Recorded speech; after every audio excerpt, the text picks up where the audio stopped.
अस्सलाम वालेकुम।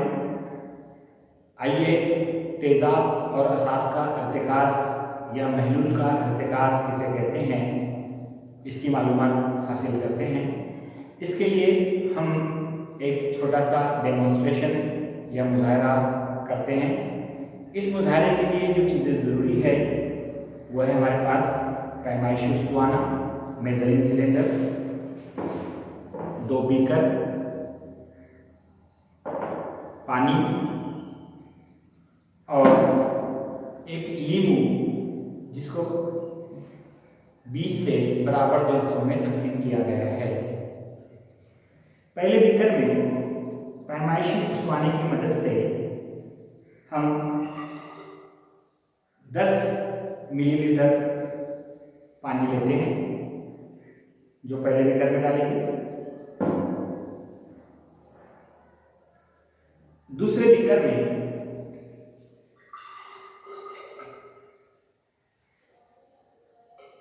20 मिलीलीटर पानी लेकर फिर दूसरे बीकर में हम डालते हैं लीमू जिसको हमने बराबर 2 हिस्सों में तकसीम किया था। पहले बीकर में पूरा लीमू का रस निचोड़ देते हैं।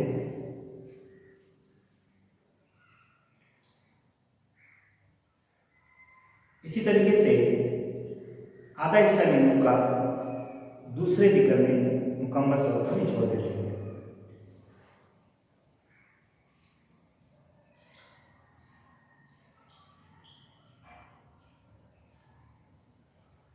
आइए अब इस महलूल को चख कर उसका जायका कैसा लगता है पता लगाते हैं।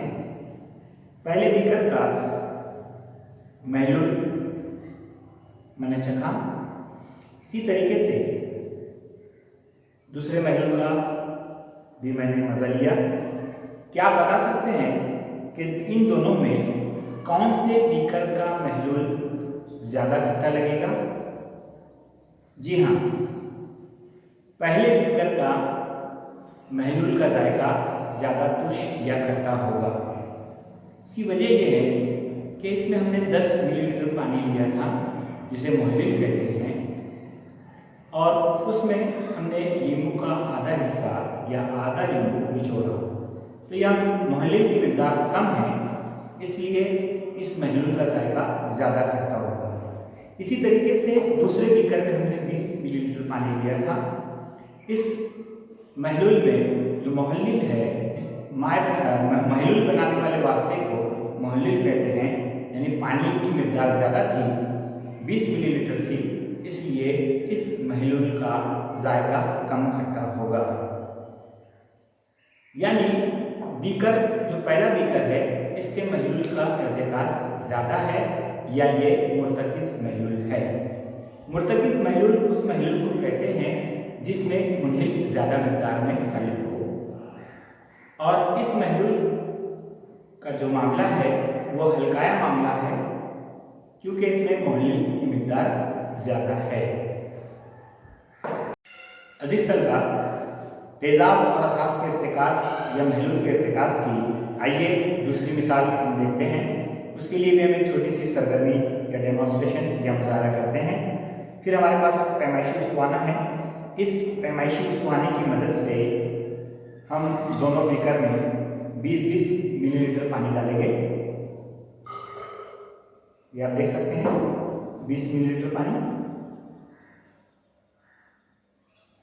दूसरे बीकर में भी 20 मिलीलीटर पानी डालेंगे।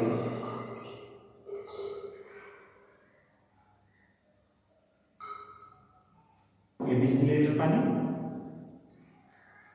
इस हालत में अब दोनों बीकर में मुहल्लिल की मिक़दार यकसा है। यहाँ पर मेरे पास 2 डिश में नमक है। इस डिश में 5 ग्राम नमक है और इस डिश में 10 ग्राम नमक है। अब मैं पहले बीकर में 5 ग्राम नमक डाल रहा हूँ और दूसरे बीकर में 10 ग्राम नमक डाल रहा हूँ। इसको अच्छी तरीके से हिलाने के बाद फिर अगर हम इसका जायका लेंगे तो जाहिर है कि पहले बीकर का जो पानी है ये कम खारा होगा जबकि दूसरे बीकर का पानी बहुत ज़्यादा खारा होगा। क्यों?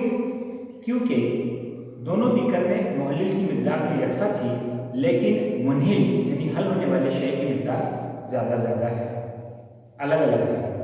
तो जिस महलूल में मुनहिल ज़्यादा मिकदार में हल होता है उसे मुर्तकिज़ महलूल कहते हैं, यानी उसका इर्तिका ज़्यादा है। और जिस महलूल में मुनहिल कम मिकदार में हल होता है, यानी जिसका इर्तिका कम होता है, उसे हल्काया महलूल कहते हैं।